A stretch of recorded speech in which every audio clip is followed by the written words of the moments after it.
Guys, how's it going? Just had a quick video for you guys today just to talk about things that can affect your self-confidence. So essentially there's maybe 5 reasons why you might not be feeling confident at the moment in your life. So I'm just going to go through them very quickly for you guys. So number 1 is a trauma. So that could be a physical or psychological trauma. It could be ongoing or it could be in the past, and essentially that could have dented your confidence. So it could be a physical accident, it could be an example of bullying, harassment, cyberbullying, it could be like a relationship change, it could be moving house, it could be anything significant that's caused like a shift in your life and your mindset, and that could be a reason why you've got low self-confidence.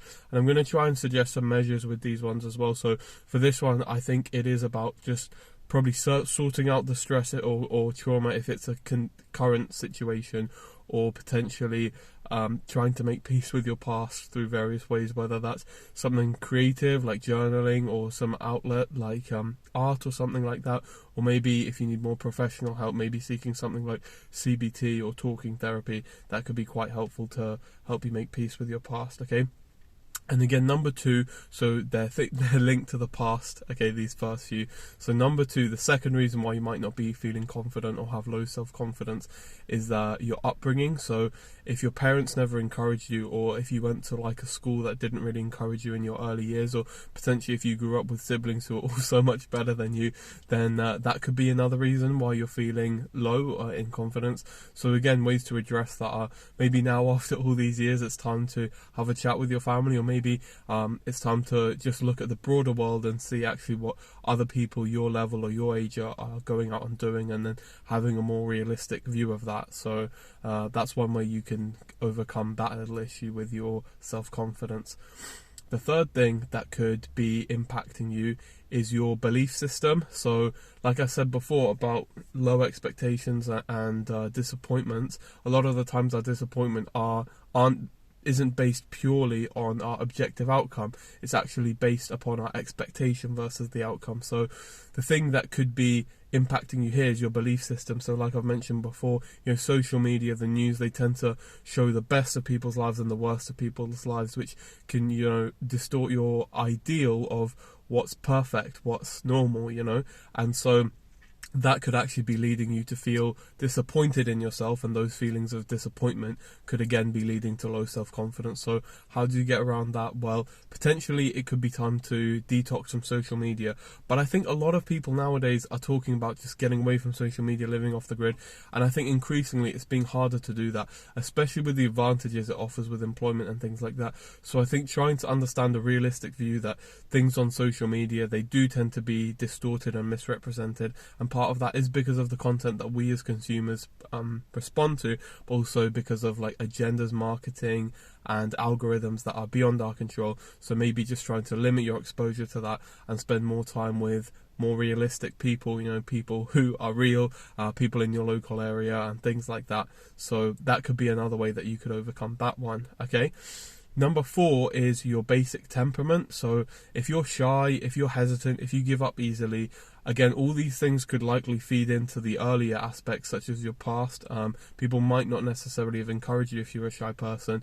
You might have been bullied if you were shy as well. So all of these things, they are kind of linked together as well, which you might not realize at first. So again, it's about trying to just realize that sometimes you do need that confidence, and it's really difficult when you're shy trying to drum up that confidence. So just starting to slowly expose yourself to conditions where you're slightly less comfortable, that might be a better way of just building your confidence slowly, and seeing actually it's not as bad as it used to be, or as bad as you thought it was. And so that's another way that you could increase your confidence from that one. Number 5, and the 5th reason why you might not be feeling confident, is because of your past achievements. So this could actually go 2 ways. So if you haven't achieved anything in your life for whatever reason, you might be feeling a lack of confidence from that, especially compared to your peers, or like I said, social media and the news around us. But so that could be feeding into your sense of low self-esteem.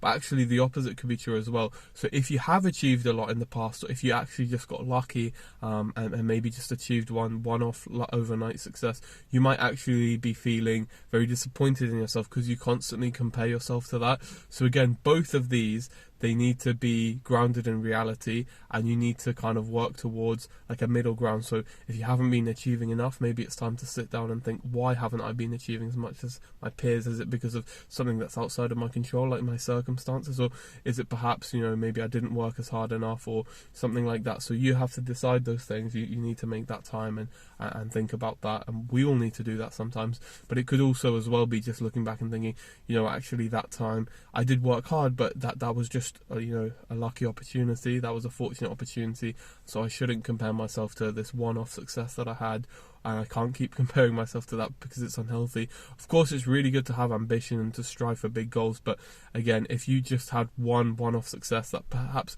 wasn't all to do with you, and you constantly compare yourself to that, then it's unhealthy, and it can cause you that low self-esteem. So that's something to consider as well. So I hope you guys found that useful. That was 5 things that could lower your self-esteem, and some quick tips on how you might be able to address that. So I hope you enjoyed that. Drop a like, shoot me a subscribe, comment down below if you enjoyed, and if you made it to the end of the video, just put confidence boost, so everyone in the comments who hasn't watched the video just confused why loads of people are commenting confidence boost.